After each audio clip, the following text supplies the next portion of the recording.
सम्राट युधिष्ठिर की, सम्राट युधिष्ठिर की, सम्राट युधिष्ठिर की, सम्राट युधिष्ठिर की।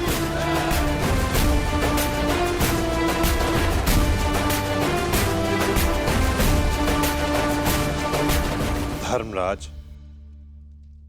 केवल एक ही वीर था जो परिवर्तन के लिए अंतिम श्वास तक लड़ा।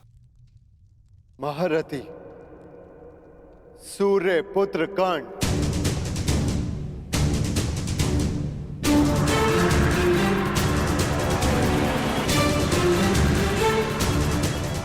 सदैव अपने ज्येष्ठ के परिवर्तन के स्वप्न का आदर और सम्मान करना धर्मराज।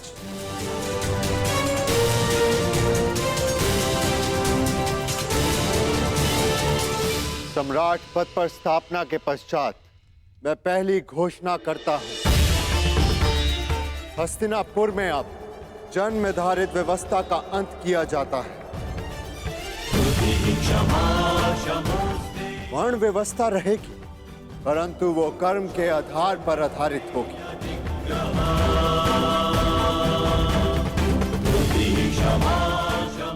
सूत हो या शूद्र हो, सबको शिक्षा का समान अधिकार दिया जाएगा और योग्यता के आधार पर काम, सम्मान और समानता का अधिकार सबको दिया जाएगा। यही धर्म स्थापना की नींव है और यही परिवर्तन का प्रारंभ है। सम्राट युधिष्ठिर की, सम्राट युधिष्ठिर की, सम्राट युधिष्ठिर की, सम्राट युधिष्ठिर की। मुझे विश्वास है कि मेरे पश्चात परिवर्तन का अध्याय प्रारंभ होगा।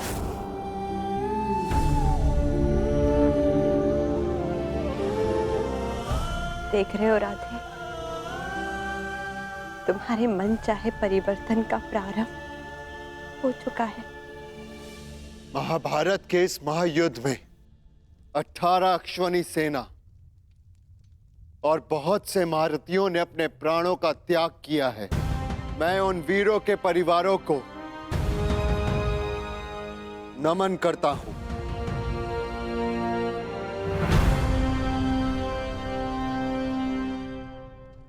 मैं सम्राट युधिष्ठिर ये आदेश देता हूं, युद्ध में सम्मिलित प्रत्येक सैनिक के परिवार को आर्थिक सहायता दी जाएगी। उनके बालकों को शिक्षा, उनके आश्रितों के लिए भरण पोषण की व्यवस्था अब सम्राट का उत्तरदायित्व है। सम्राट युधिष्ठिर की, सम्राट युधिष्ठिर की, सम्राट युधिष्ठिर की, सम्राट युधिष्ठिर की। और भ्राता कर्ण, मुझे विश्वास है कि मैं संसार में सदा राधे गर्भ के नाम से ही जानना चाहूंगा। राधे कर्ण के द्वारा सुझाए गए प्रतिरूप के आधार पर राज्य में समानता की एक नई व्यवस्था विकसित की जाएगी।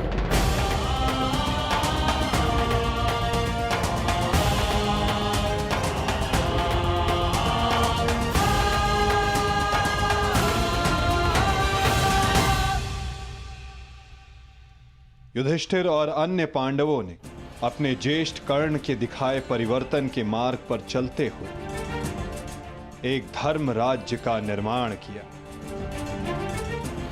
अर्जुन का लक्ष्य अब केवल एक महान व्यवस्था की स्थापना थी।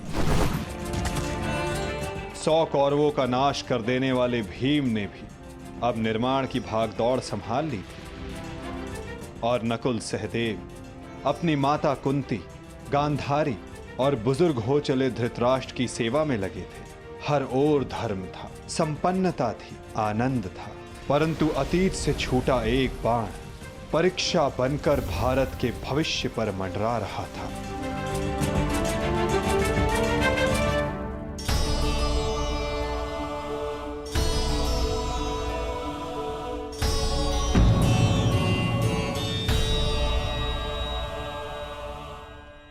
आप सबसे ज्येष्ठ हैं भ्राताश्री।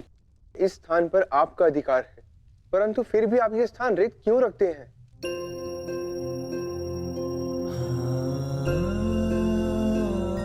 नहीं नकुल, ये स्थान मेरा नहीं है। भ्राता कर्ण हम सबसे ज्येष्ठ हैं और सर्वप्रथम इस स्थान पर सिर्फ उनका अधिकार है।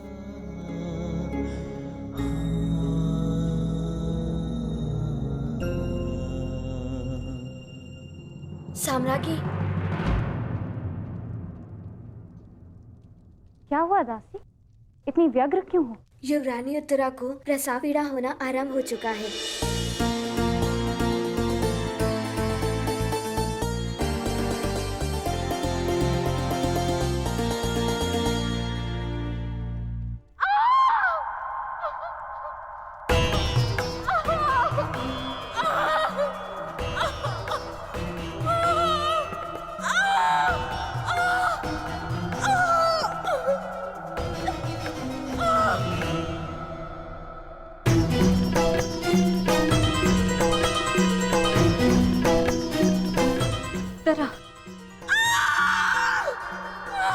ज्येष्ठ, माता कहाँ है? माते,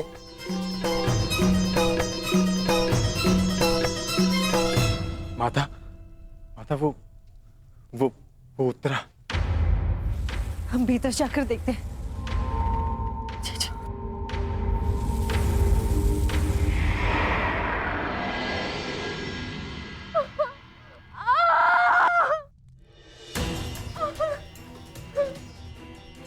पुत्री, साहस रखो। अब और पीड़ा सहन नहीं होती माता।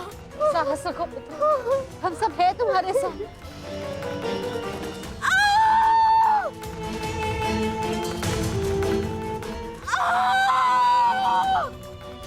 माता, प्रसव पीड़ा तो सबको होती है, परंतु उत्तरा के लक्षण गंभीर हैं।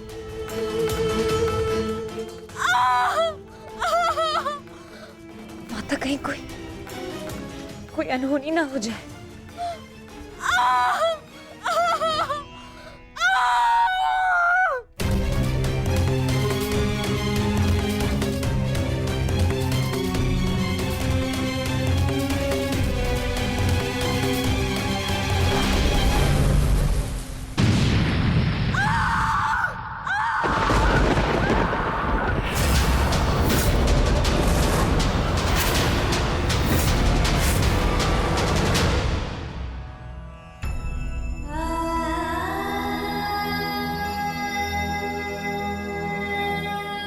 ये क्या अनर्थ हो गया?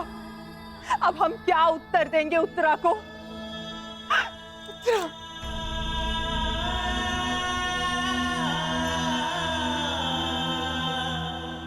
क्या अनर्थ कर दिया अश्वत्थामा ने? एक ब्राह्मण होने के पश्चात प्रतिशोध की अग्नि में वो इतना अंधा हो गया? एक शिशु पर ब्रह्मास्त्र चलाने से पूर्व उसे तनिक भी दया नहीं आई।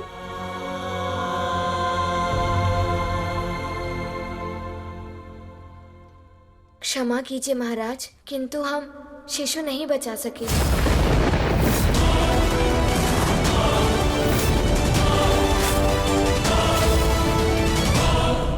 ये क्या अनर्थ हो गया? ये सब मेरे कर्मों का फल है। हे नारायण, उस बालक की सहायता करिए। इसमें उस बालक का कोई दोष नहीं है। हे नारायण, सहायता करिए। माधव,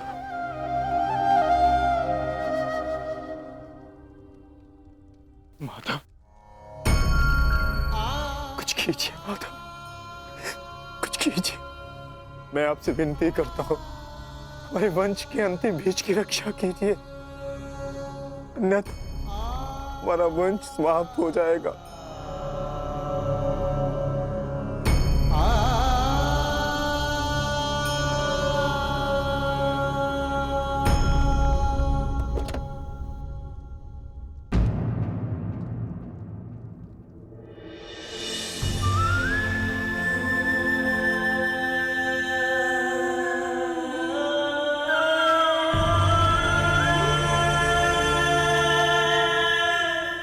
ब्रह्मास्त्र विफल नहीं जा सकता याज्ञसेनी। ब्रह्मास्त्र का संधान हुआ है तो उसका परिणाम निकलना भी निश्चित है।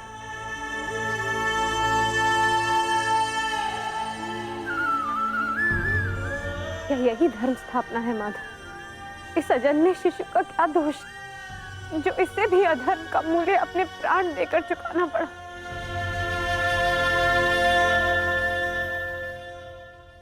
एक पापी के पाप का फल निरीह उत्तरा क्यों भुगतेगी?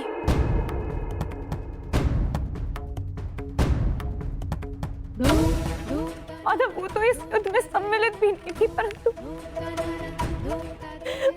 इस युद्ध में उसने अपना सब कुछ खो दिया।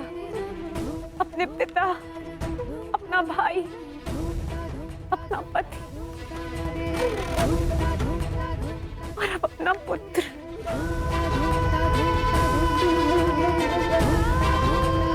ये कैसी धर्म स्थापना है माधव?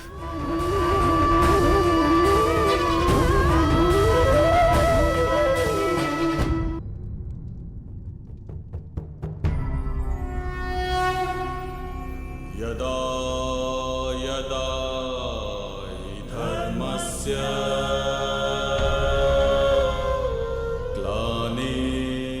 यदि मैंने अपने माता पिता का आजीवन सम्मान किया, यदि मैंने अपने गुरु की गुरु दक्षिण संपूर्ण मन से दी, यदि मेरे जीवन का हर कार्य का उद्देश्य शुभ रहा है,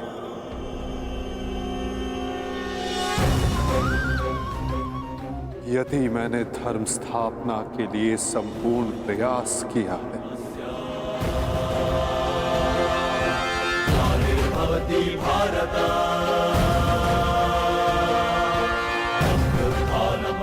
तो ये बालक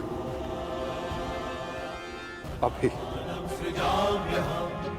और इसी क्षण श्वास ले।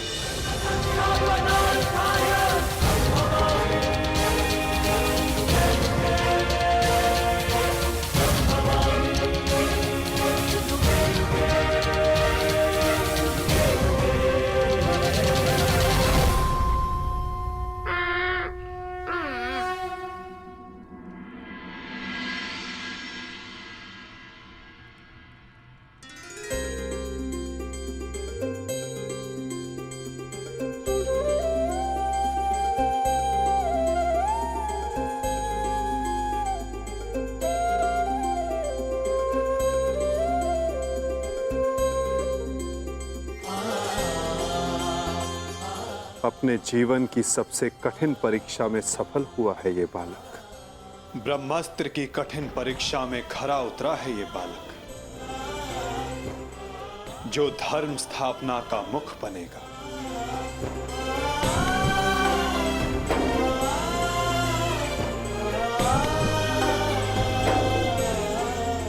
परीक्षित।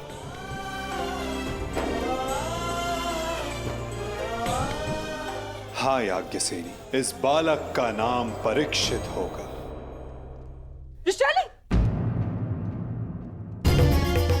वृषाली! वृषाली, वृषाली, पुत्री वृषाली।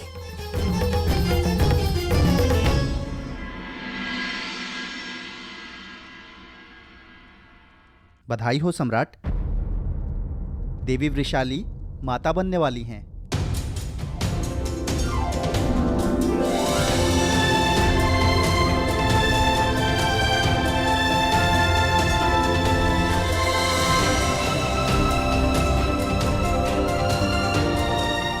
प्रभु को कोटि कोटि धन्यवाद।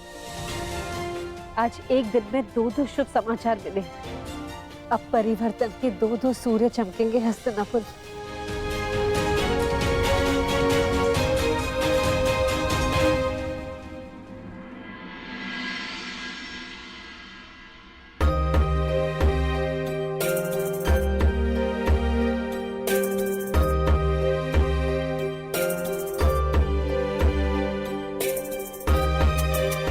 परिवर्तन का नया युग प्रारंभ हुआ है वृषाली। प्रसन्न हो जा कि सूर्य पुत्र को तर्पण देने वाला इस संसार में आने वाला है।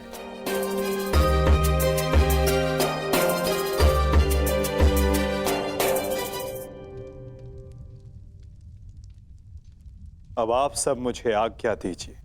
नहीं माधव, इतनी शीघ्रता की क्या बात है? परीक्षित के 6वें संस्कार तक रुक जाइए। द्वारका प्रस्थान करने का समय आ गया है पार्थ। क्या हुआ माधव? सब ठीक तो है ना? नए परिवर्तन का प्रारंभ हुआ है पार्थ, और परिवर्तन और नाश दोनों एक दूसरे से जुड़े होते हैं, और किसी के अंत का प्रारंभ होना अभी शेष है।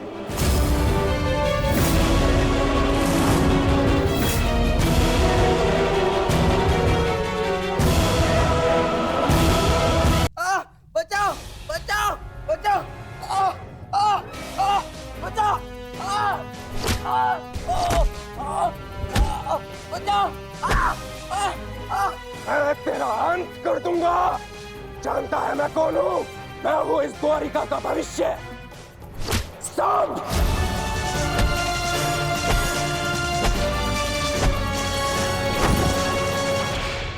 ये क्या दशा बना रखी है सांब? दिन प्रतिदिन तुम्हारा व्यवहार अशुभनीय होता जा रहा है।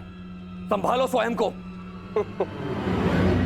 ताऊ श्री, मुझे समझाने से पूर्व अपने छलिया भ्राता को समझाइए, जिसने बिना अस्त्र शस्त्र उठाए मेरे ससुर के कुल का नाश कर दिया।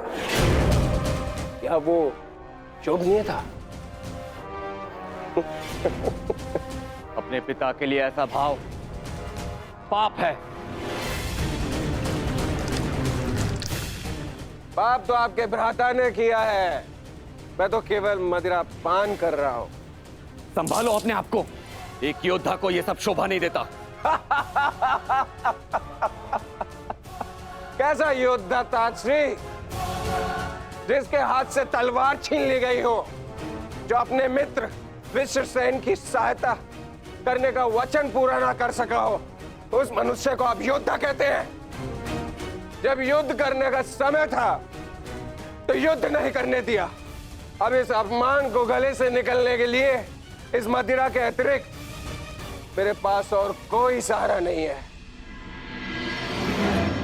मुझे विश्वास नहीं होता कि तुम कृष्ण पुत्र हो।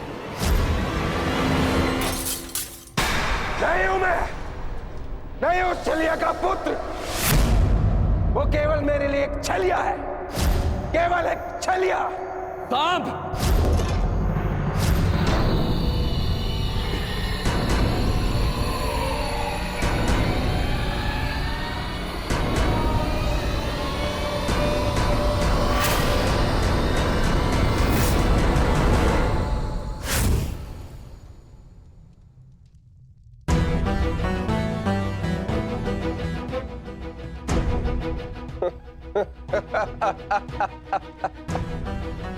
आइए आइए आइए द्वारिकाधीश, आइए।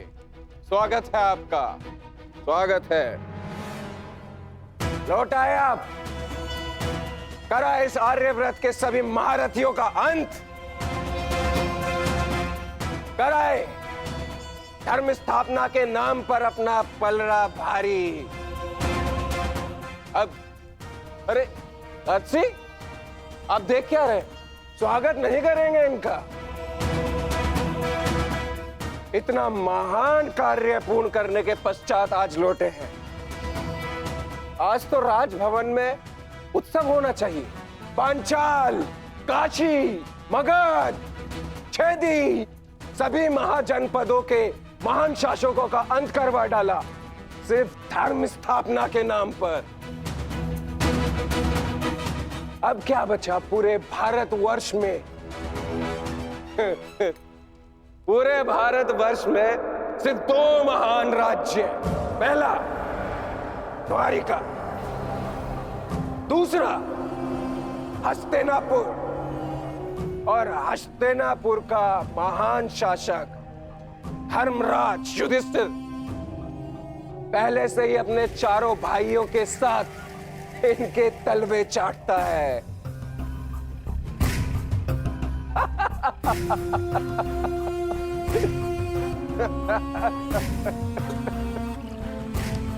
बधाई हो, बधाई हो वासुदेव, बधाई हो।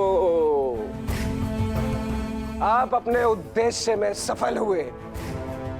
जीत गया द्वारिका महाभारत। परंतु आपने भी मूल्य कुछ कम नहीं चुकाया। हमारी 7 औक्षणी सेना का अंत करवा दिया। क्या मिला आपको हमारे वीर सैनिकों का अंत करवा कर? क्यों किया आपने?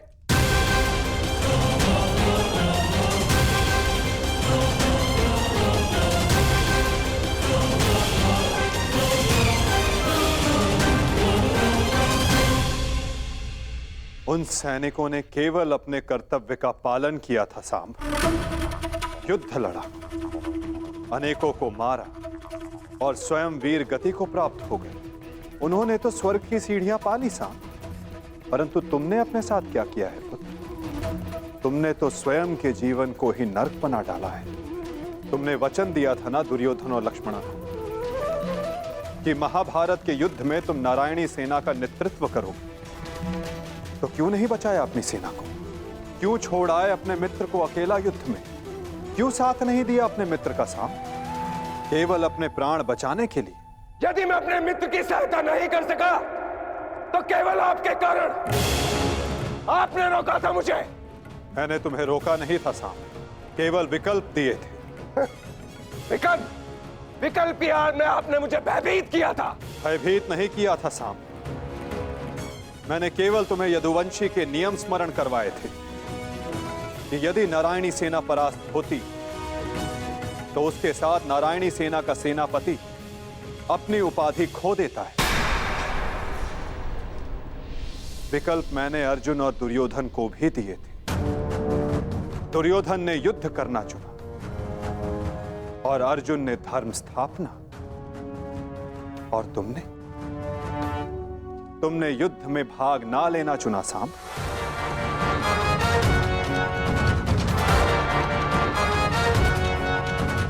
कदाचित यदि तुमने अपने मित्र वीर ऋषसेन को उस युद्ध में प्रदर्शन करते देखा होता तब तुम्हें ज्ञात होता कि वीरता की वास्तविक परिभाषा क्या होती है सांब। यदि तुमने अपने प्राण उस युद्ध में गवा दिए होते तो आज मेरा सर गर्व से ऊंचा होता। किंतु नहीं, तुम तो मदिरा के मध्य में स्वयं के जीवन को धीरे धीरे करके मार रहे हो। लज्जा आती है तुम पर सांब, लज्जा आती है।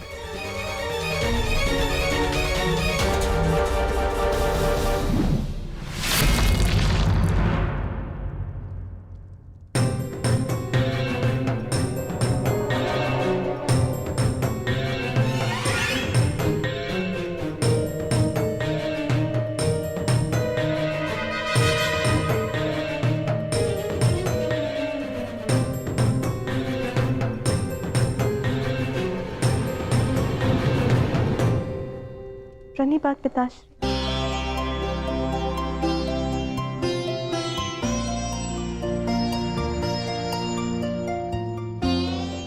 पिताश्री मैं क्षमा। लक्ष्मणा, इतनी लंबी यात्रा से आया हूं पुत्री, भोजन नहीं कराओगी?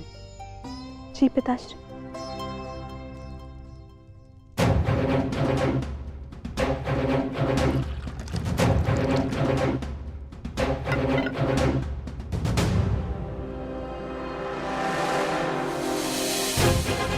तुमने वचन दिया था ना दुर्योधन और लक्ष्मणा को कि महाभारत के युद्ध में तुम नारायणी सेना का नेतृत्व करोगे। क्यों छोड़ आए अपने मित्र को अकेला युद्ध में? क्यों साथ नहीं दिया अपने मित्र का साथ, केवल अपने प्राण बचाने के लिए? यदि तुमने अपने प्राण उस युद्ध में गवा दिए होते तो आज मेरा सर गर्व से ऊंचा होता। लज्जा आती है तुम पर साम, लज्जा आती है। अपने क्रोध को शांत करो साम। कैसे करूं मैं खुद को शांत? पिता होकर सदैव मेरा मस्तक दूसरों के सामने झुकाता है, और आज भी तो यही किया उन्होंने। लाओ, मुझे दो मित्र।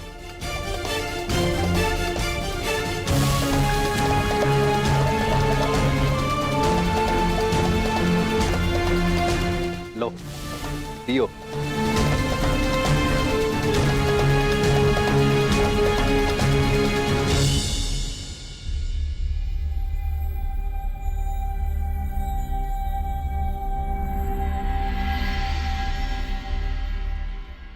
भोजन आरंभ कीजिए पिताश्री।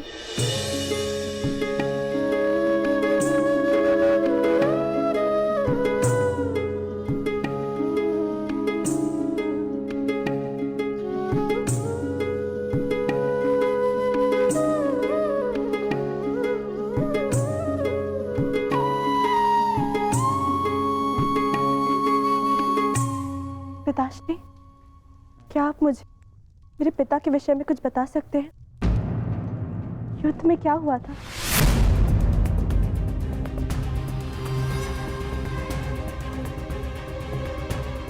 निसंदेह तुम्हारे पिता एक वीर और कुशल योद्धा थे पुत्री, और उन्होंने युद्ध में अलौकिक साहस दिखाया। निश्चित रूप से तुम्हारे पिता से बड़ा गदाधारी इस संसार में और कोई नहीं था पुत्री।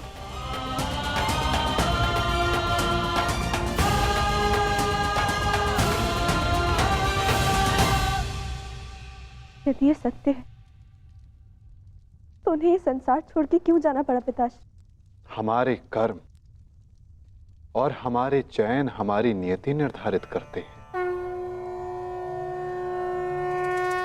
कुछ भावों में और कुछ वस्तुओं में अधर्म का वास होता है।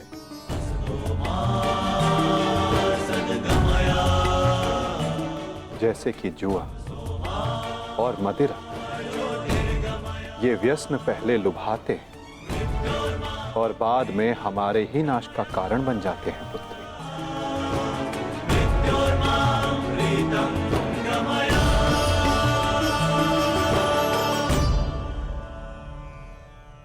लो मित्र, पियो।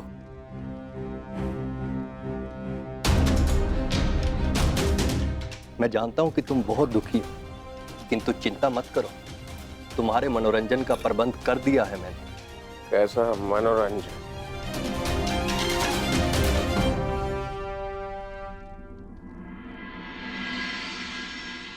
लक्ष्मणा, सदैव स्मरण रखना पुत्री, जब जब मनुष्य पर मद और जुए का प्रभाव बढ़ेगा,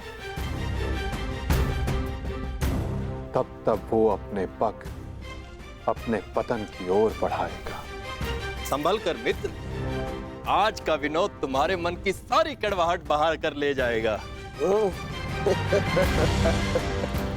एक मद्दांध व्यक्ति सबसे पहले अपने बड़ों का आदर करना भूलता है,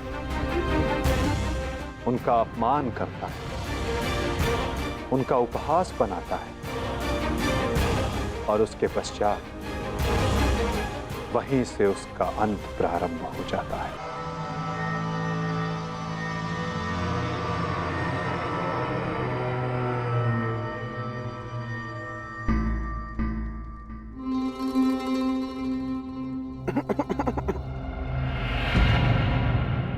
आप हैं महान ऋषि।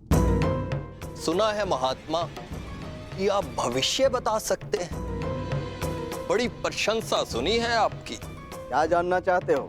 यदि ये सत्य है तो बताइए कि इस रमणी को आगे चलकर क्या होगा, पुत्र या पुत्री?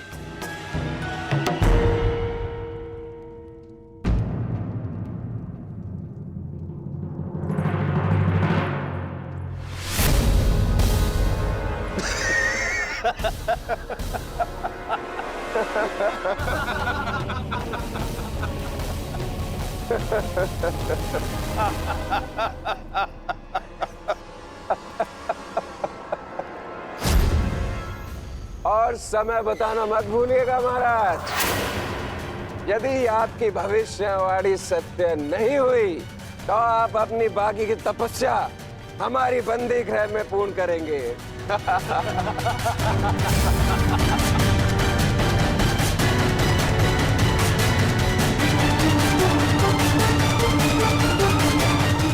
कौन क्यों है महाराज? बताइए, मेरी कोख से क्या जन्म लेगा? मदिरा के मद ने तुम्हारे भीतर के मानव को सुला दिया है मूर्ख। अब तुम केवल उस मूसल की भांति हो जिसमें कोई भावना नहीं होती। वो किसी भी वस्तु पर पड़ता है तो उसे कुचल देता है। ये लीजिए पिताश्री, ये हलवा मैंने विशेष रूप से आपके लिए बनाया है।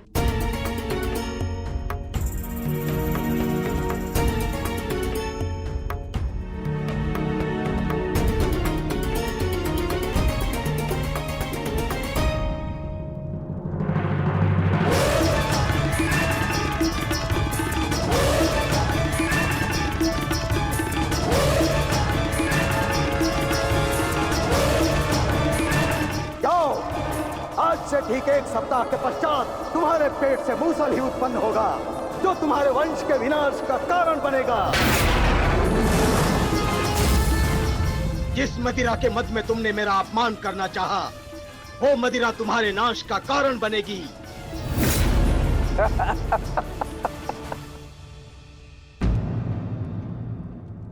क्या हुआ पिताश्री? आप रुक क्यों गए? क्योंकि जिसे रुकना चाहिए था वो नहीं रुका। लगता है तुम्हें हमारे बंदी गृह के दर्शन करने की उत्सुकता कुछ अधिक है, इसलिए तुमने हमारा अपमान करने का दुस्साहस किया। पहले वासुदेव और अभी तुम। मैं तुम्हें जीवित नहीं छोड़ूंगा।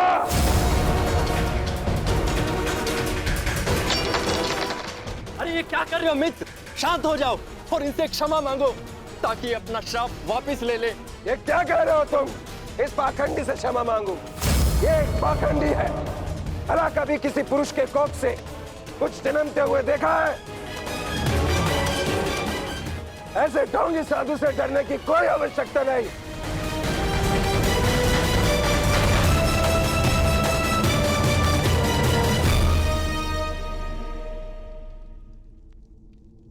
जो अब तक नहीं हुआ साम, वो अब होगा।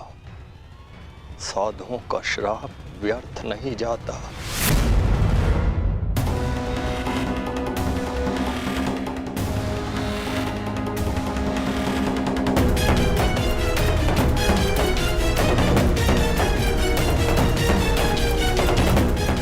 मुझे क्षमा करना पुत्री। कदाचित मैं तुम्हें कह सकता सदा सौभाग्यवती भव।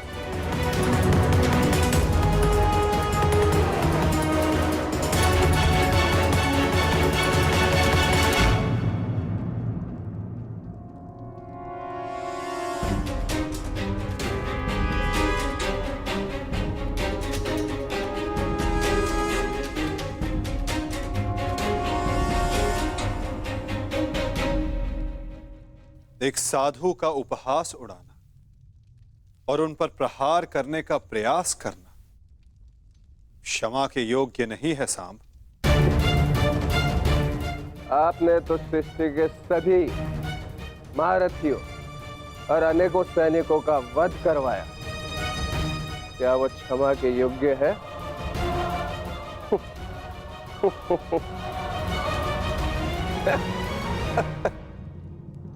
कृतिवर्मा, तुम्हारी उपस्थिति में ये सब हुआ और तुमने शाम को रोकने का प्रयास नहीं किया?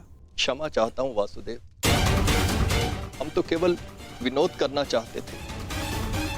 मुझे अनुमान भी नहीं था कि बात इतनी आगे तक बढ़ जाएगी।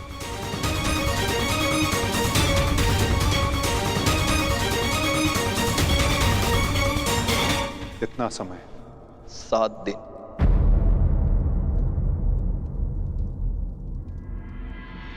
सात दिन बाद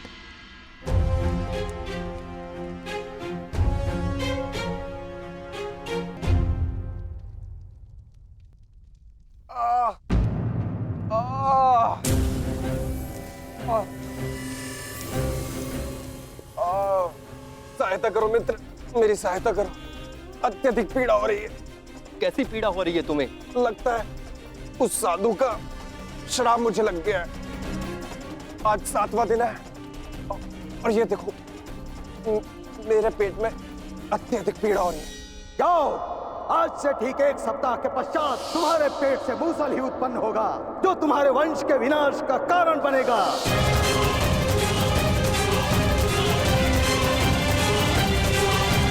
लगता है उस साधु का श्राप मुझे लग गया है।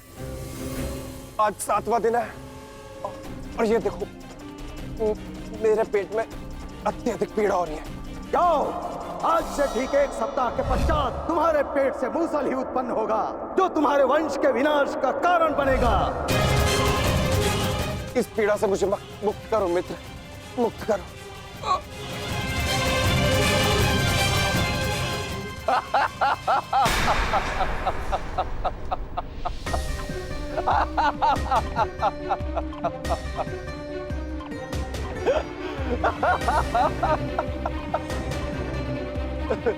तुम कितने बड़े मूर्ख हो मित्र। कुछ नहीं हुआ है मुझे, सही हूं मैं। कहा था ना मैं, वो साधु एकदम पाखंडी है। हम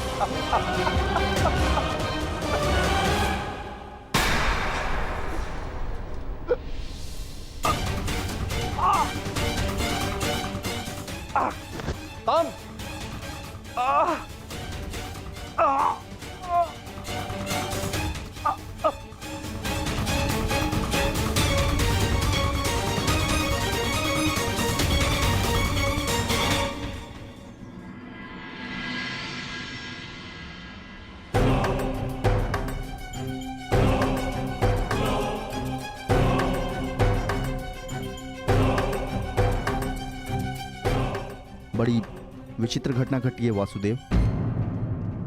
कुमार साम के शल्य चिकित्सा के पश्चात उनके पेट से ये मूसल निकला है।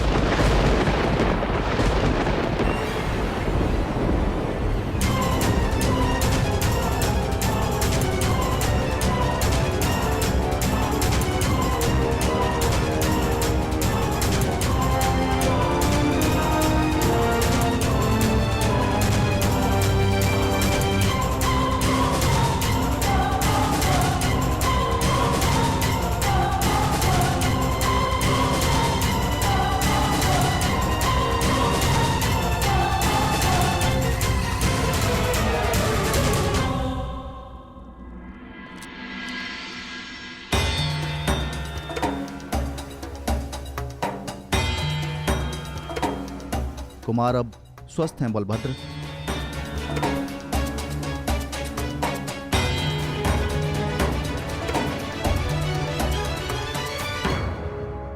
देख लिया, ये उस श्राप का नहीं, ये तुम्हारे अहंकार और तुम्हारे मदिरापान का फल है। ये श्राप तो केवल एक निमित्ता है।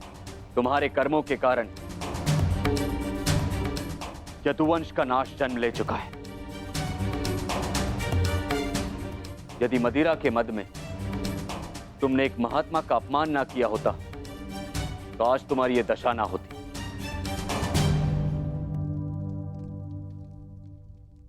अब कुछ नहीं हो सकता था। मनुष्य को अपने कर्मों का फल मिलता ही है, परंतु एक के कर्मों का फल पूरा वंश भुगते, ये नीति नहीं है। यदि अनाज के पौधों के बीज में घुन लग जाए तो वो सारी फसल नष्ट कर देते हैं दाऊ। नहीं कान्हा, मैं सांप की मूर्खता का फल समस्त द्वारका को नहीं भुगतने दूंगा।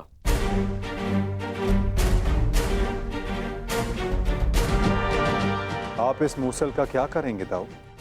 श्राप था कि मदिरा पान के कारण द्वारका का नाश होगा। मैं आज ये घोषणा करता हूं कि समस्त द्वारका में किसी भी प्रकार का मद्य का उत्पादन, सेवन या बिक्री वर्जित है।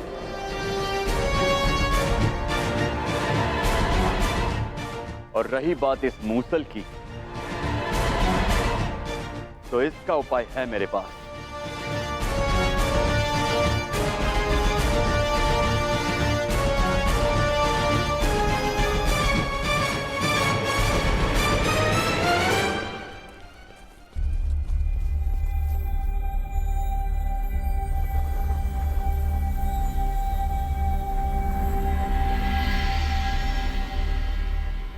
आपके आदेशानुसार मूसल की भस्म बना दी गई है बालभद्र। इसे द्वारका के समुद्र तट पे बहा दो।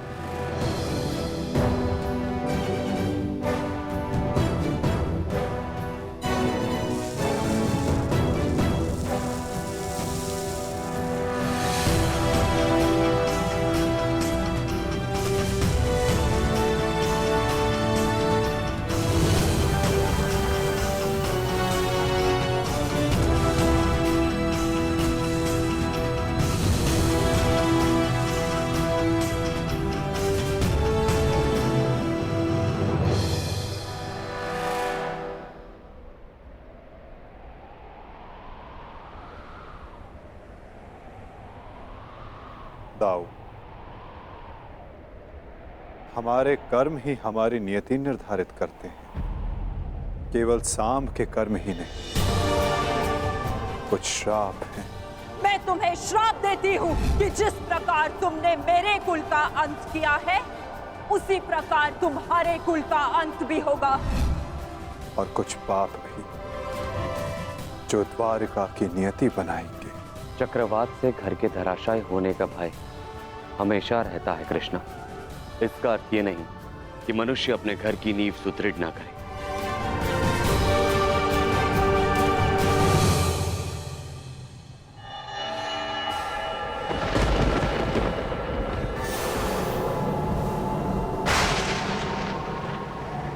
जब नींव गल जाती है दाऊ, तो भवन का धराशायी हो जाना निश्चित होता है। द्वारका का अंत समीप है।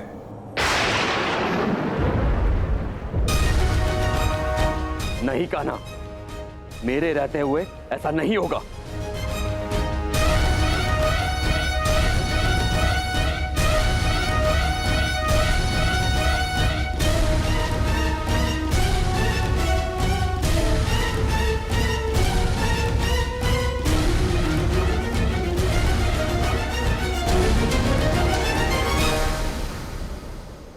समय किसी की नहीं सुनता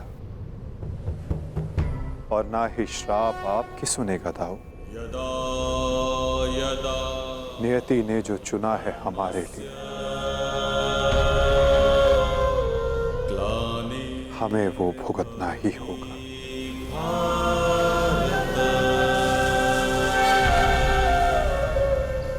अभ्युत्थानम् अधर्मस्य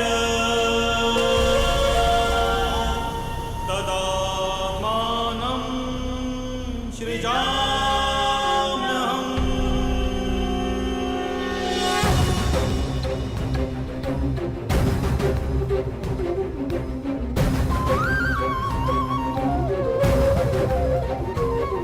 हर एक सरकंडे में एक आहुति छिपी है दाऊ। किसी की मृत्यु तो किसी की मुक्ति।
मेरा स्वप्न है कि हस्तिनापुर में एक गुरुकुल हो जहां पर बालकों की भांति बालिकाएं भी युद्ध शिक्षा में पारंगत हों और अपनी सुरक्षा करना सीखें। अति उत्तम विचार है पुत्री।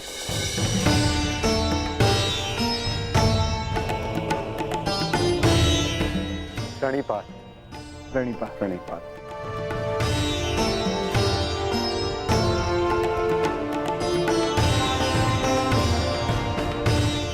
यदि प्रत्येक स्त्री अपनी सुरक्षा में समर्थ हो जाए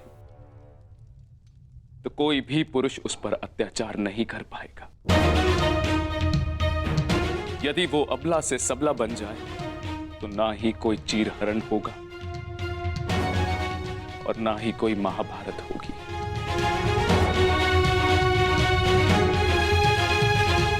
ज्येष्ठ पिताश्री, आपने स्मरण किया? हाँ पुत्र, एक महत्वपूर्ण निर्णय लिया है जो मैं तुम्हें बताना चाहता था।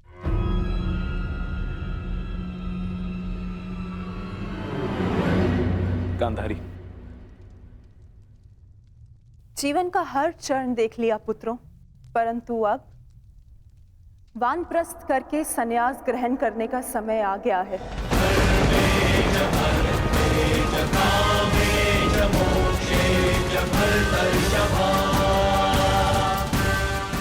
हाँ पुत्र, युधिष्ठिर जीजी और मुझे विदा लेने की आज्ञा दे।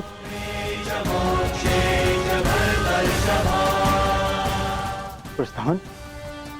किंतु अचानक ऐसे? क्या हुआ माता? कोई समस्या हुई है या हमसे कोई भूल हुई है जिससे आपको कष्ट पहुंचा है? नहीं पुत्रों, तुमने और द्रौपदी ने अपना कर्तव्य कुशलता से पूर्ण किया है और अब हमने निर्णय लिया है कि हम तीनों वानप्रस्थ के लिए प्रस्थान करें।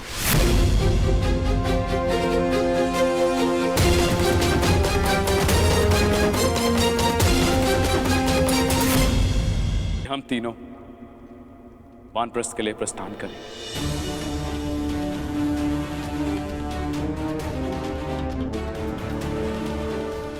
पुत्र का मोह आपको जाने भी नहीं देना चाहता और पुत्र का धर्म आपको रोक भी नहीं सकता। आप सबके तप संचय को रोकना भी पाप होगा।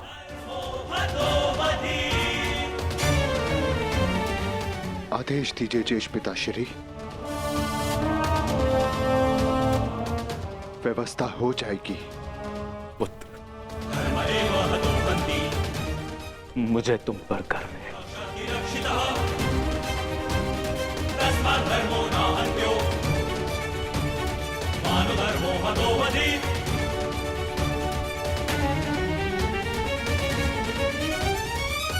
परंतु हम आपको ऐसे नहीं जाने दे सकते। आप सभी के साथ हमें भी एक उत्सव मनाने का सौभाग्य तो मिलना चाहिए ना। ठीक है, जैसा तुम सबको ठीक लगे पुत्रों। तो ठीक है, तो मैं इस उत्सव की तैयारियां प्रारंभ करती हूँ और सभी परिजनों को निमंत्रण भिजवाती हूँ। सर्वप्रथम माधव को।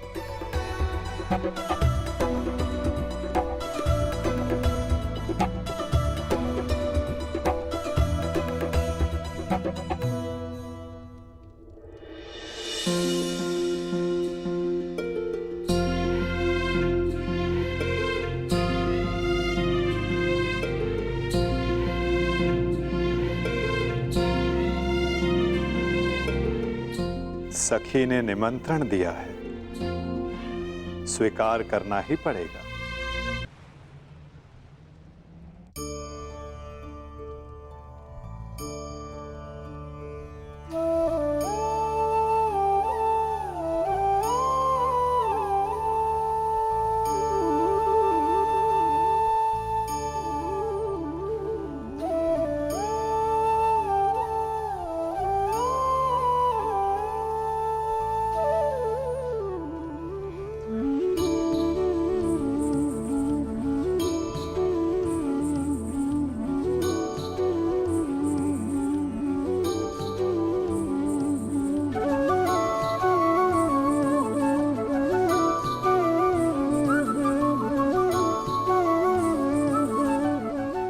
माधव, आप सदैव हम सबके साथ हमारे दुख में उपस्थित रहे, परंतु आज सुख के समय पर आपके आगमन ने हम सबके आनंद को दुगना कर दिया।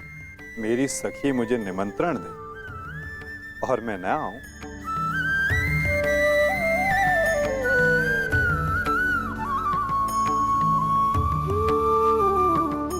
तुम सबका परिश्रम स्पष्ट दिखाई दे रहा है।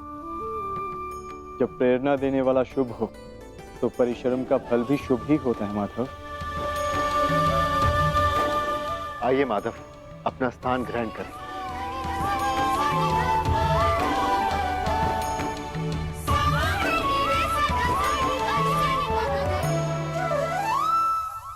सांब के साथ जो हुआ, हमें उसका समाचार मिला माधव। हमें उसका खेद है। कुमार साम के शल्य चिकित्सा के पश्चात उनके पेट से ये मूसल निकला है।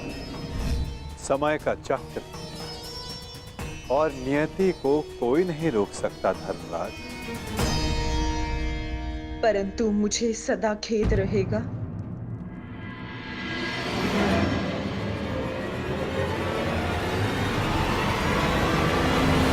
ये नियति मेरे ही श्राप के कारण आई है वासुदेव।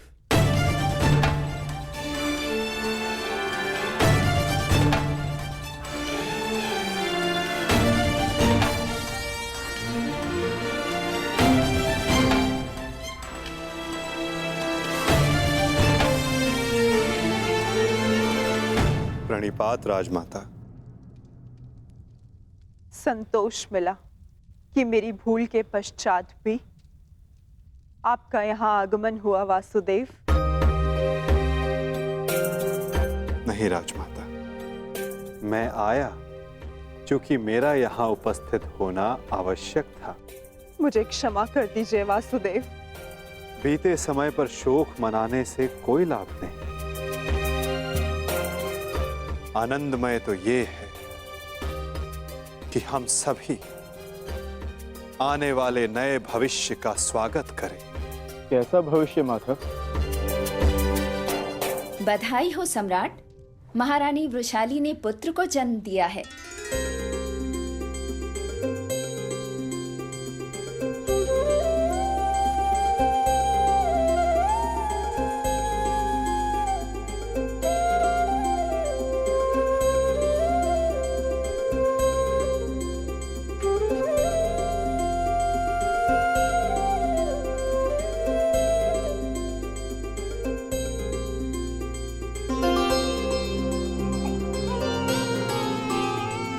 इसकी आंखों में इसके पिता की भांति तेज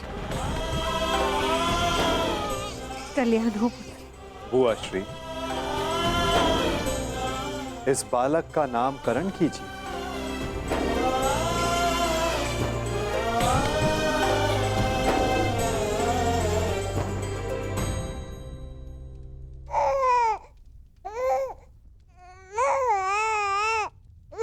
नहीं माधव, ये कार्य आपका है।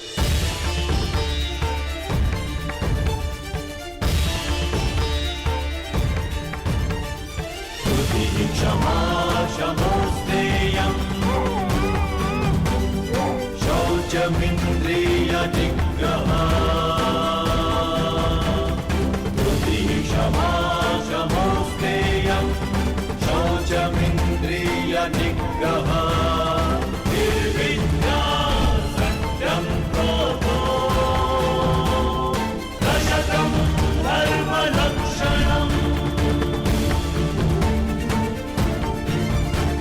मित्र कर्ण के एक वीर पुत्र का नाम वृषसेन था और इस वीर बालक का नाम है राधे कर्ण पुत्र वृषकेतु। वृषकेतु, वृषकेतु, वृषकेतु।